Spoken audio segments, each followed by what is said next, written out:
So when I was shuffling out this spread for you, what I saw was this balance scale. Okay, so it's like a balance. It's a scale, and I see two hands kind of on either side trying to calibrate it exactly so that everything is in equilibrium, everything is in balance. And so that's what I saw. And the other thing that I'm seeing as well is, and I'll go to back to the first image in a little bit, but I want to get the descriptions out of the way so that I don't forget. The other thing that I'm seeing as well is I see this woman. She is wearing like she looks like she's a Puritan. Like it looks very Wild West, almost like Oregon Trail looking landscape. Okay, so there are mountains in the background. It's nighttime, and she's wearing a bonnet, and she has a bonfire going, and she has some meat grilling on a spit, and she's like taking her time tending to it and kind of like rolling it so then it's cooking evenly.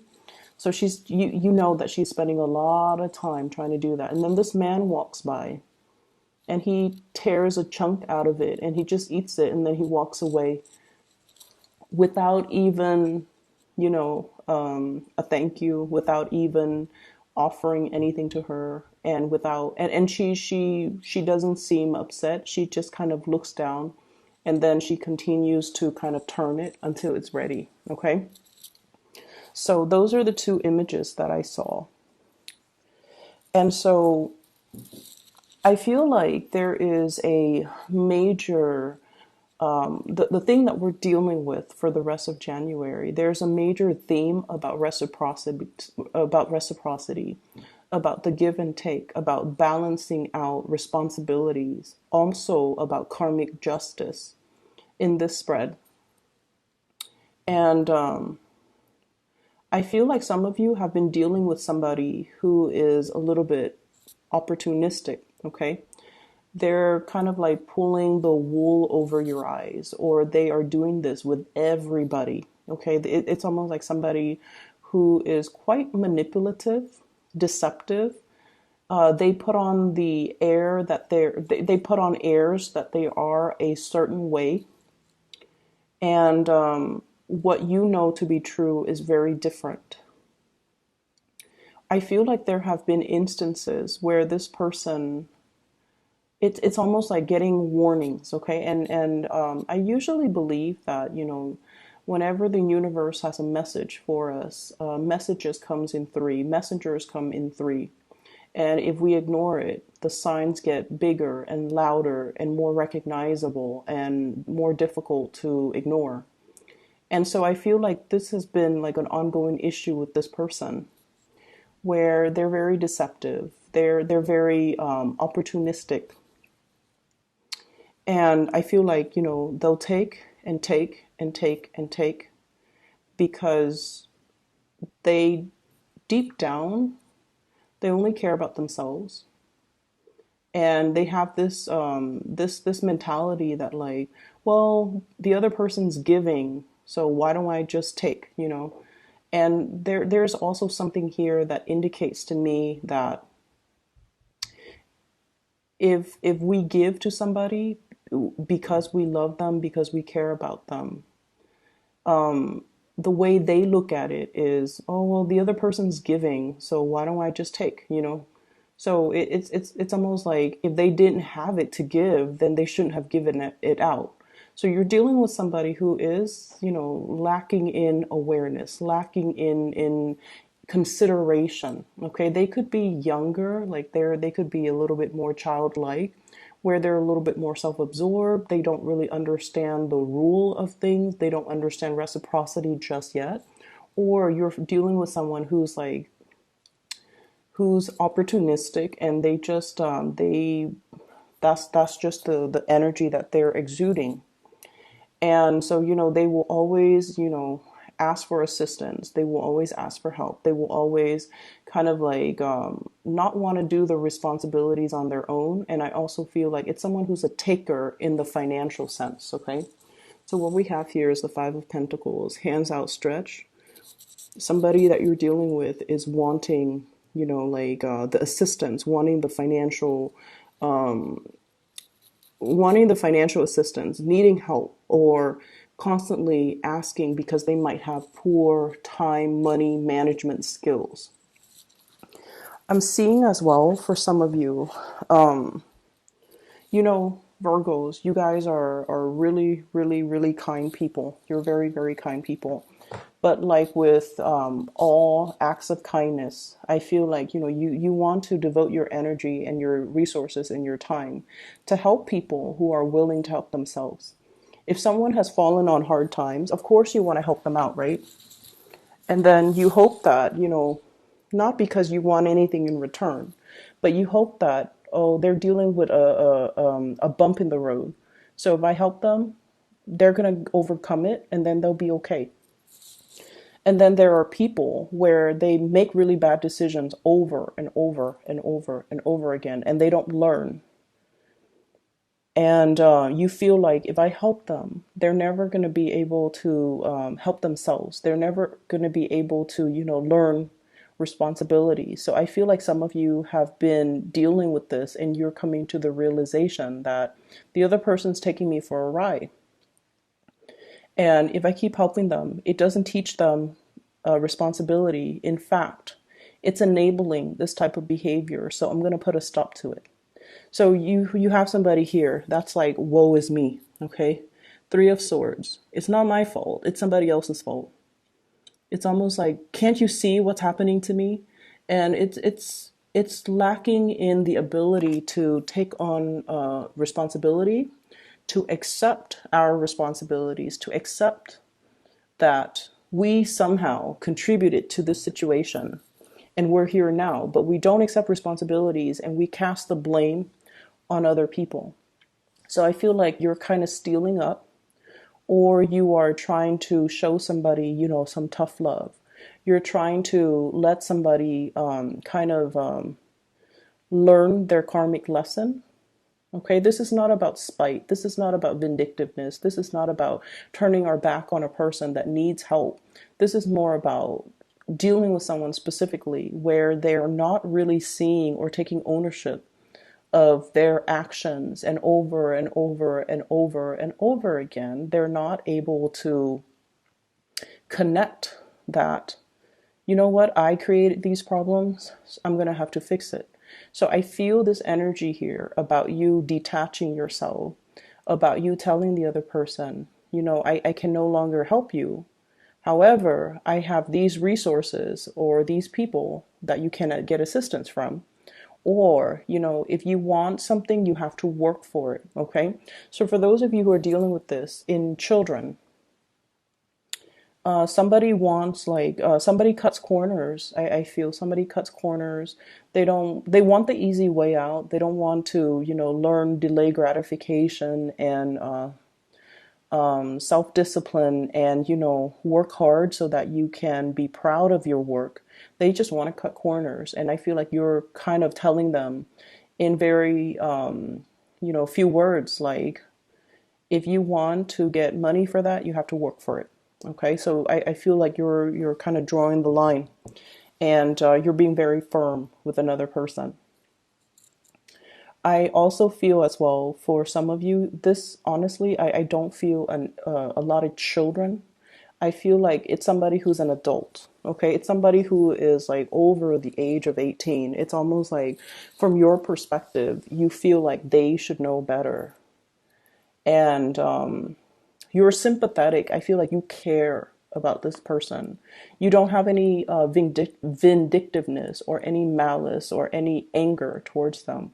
You just want to tell them, the concept of karma, and you want them to really understand the value of hard work, and you want them to understand that you can cut your corners your whole life, and at the end of your life you're going to have nothing to show for it. And I feel like you just want them to understand that there are ramifications to their actions, and they're having a really hard time seeing it because I feel like they've been manipulated, and they've been doing this with a lot of people. and they've gotten away with it, because I feel like you're dealing with someone who's very slippery and very slick. Okay, like the world is there for my taking. Like someone who's very self-absorbed, very self-absorbed. In the relationship front, however, we have a different energies.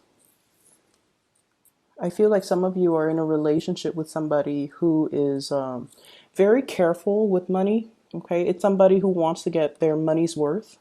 From an outsider's perspective, they might be consider calculating or too cautious with money. So, in a way, it's like somebody who others perceive to be very, like, to be a little bit more on the stingy side. But I feel like they have a lot of love to give. What we have here is the lovers.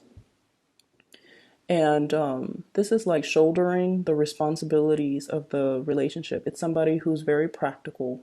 It's somebody who's very grounded. I mean, like, there are two people here, and he's holding her up with his legs. Okay, so it's like he's shouldering the responsibilities. So I feel like whoever it is that you're dealing with, male or female, this is somebody that's like, honestly, at the end of your life, you want this person by your side.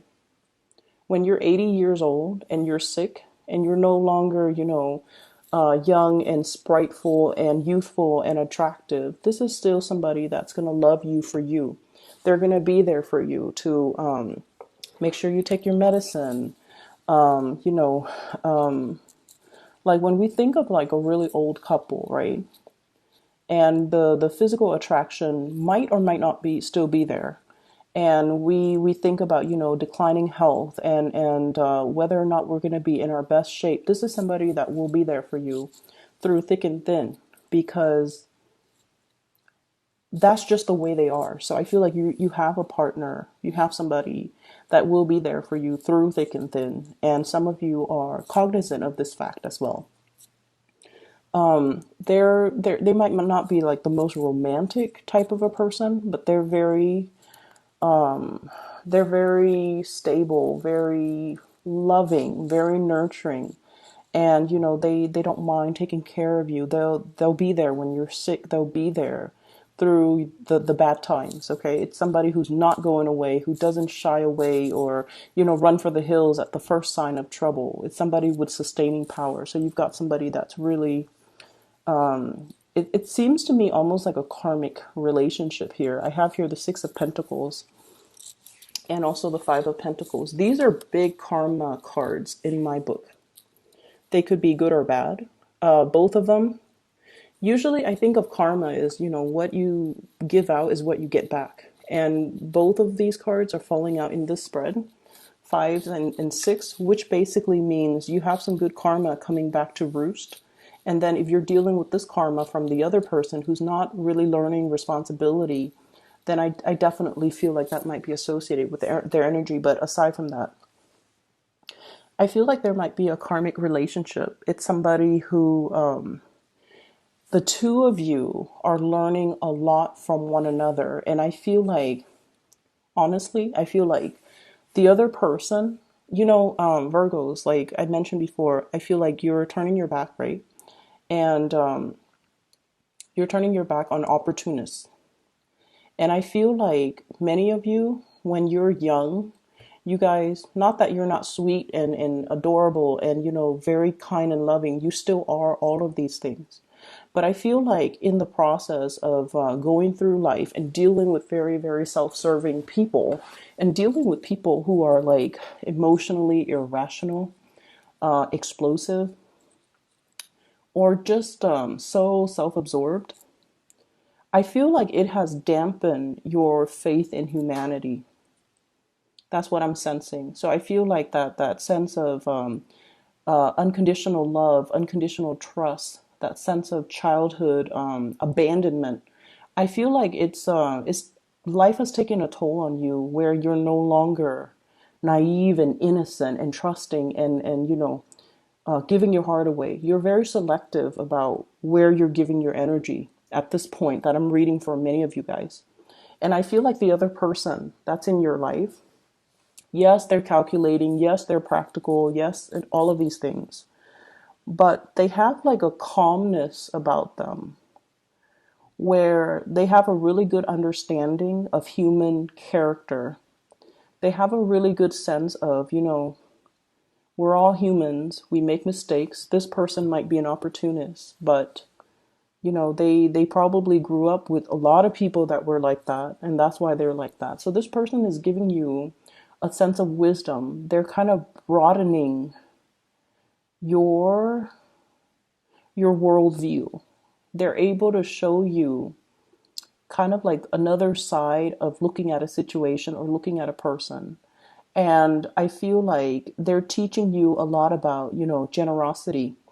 Not so much financial generosity, although for some of you it could be, but they're teaching you about like the generosity of the spirit, okay? Which is, many of you are very hard on yourself, okay? You're perfectionistic.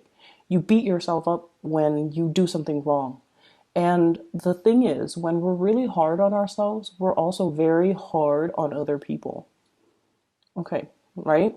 So the other person that you're dealing with here, this is either a lover, a relationship partner, somebody you're interested in. I feel like they're very forgiving. They're very forgiving. They understand that we all have flaws. They understand that we don't always grow up in the best environment. And so hate the action of the person, but don't hate the person. And they're teaching you to not be so harsh. That's what I'm seeing. They're teaching you about that, spiritual generosity. Don't be so hard on other people because it's a reflection of how hard you are on yourself. Don't be too critical of other people because you are very critical of yourself. And, accept the flaws, accept that things are not always perfect, accept that we're human. And so I feel like there is a very uplifting situation happening here where somebody is showing you a different perspective, a different side of a situation. And I feel almost like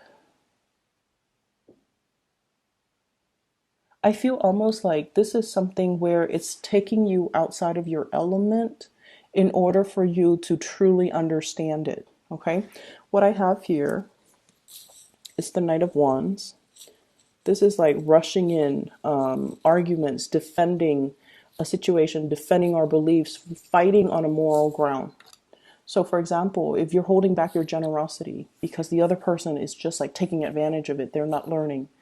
And you're just like, no, I'm going to hold my ground because this is about the principle. This is not about, giving the money or being generous. This is about letting the other person kind of learn their lesson. And then I feel like there's something here about, standing your ground, fighting something on a matter of principle, like it's the principle of work ethics. It's the principle of not taking the easy way out. It's the principle of hard work and, delay gratification. These are the things that you really want the other person to understand. And I just feel like there is a paradigm shift here where it requires you to kind of step out of your element and to really understand where the other person is coming from. I have here the Queen of Wands and the Knight of Wands. I usually think of this as a family unit. And I usually think of this woman, this Queen of Wands, as somebody who's very caring, and she's also very protective, and she's also very, it's almost like that mother's love type of energy. Okay, mother's love, like mother's forgiveness, a mother's unconditional love, seeing the other person as a person. We can hate the trait in the other person, but we really shouldn't discredit the person. We really shouldn't discredit their humanity. So I feel like you're dealing with someone who's really, really changing your worldview. And we have the world as well. And they're teaching you a lot more about forgiveness. They're showing you to be more understanding. They're showing you to be more forgiving. And I feel like they're showing you to be all of these lessons that you're learning from the other person. They're showing you how to be kind of like less harsh when it comes to your judgment, because ultimately I feel like many of you are very hard on yourself as well. So I see like a little bit of a sleight of hand, and I see a situation where things are not what they seem. You're getting some major epiphanies. It's almost like this person is like this, but in under harsh conditions, they're like this. So I feel like you're seeing really, really good sides to people, okay? And I feel like there might be, it's almost like, whoa, I thought things were one way, but then now things are turning to be a different way. But I feel like it's a turn in a better direction, all right? Let me see if there's anything else. So what I have here is this King of Swords, and I want to see if this is the opportunist that you're dealing with or somebody else. Okay, give me just a moment.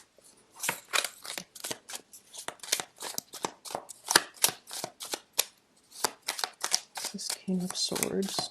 So I have an air sign, Aquarius, Gemini, Libra.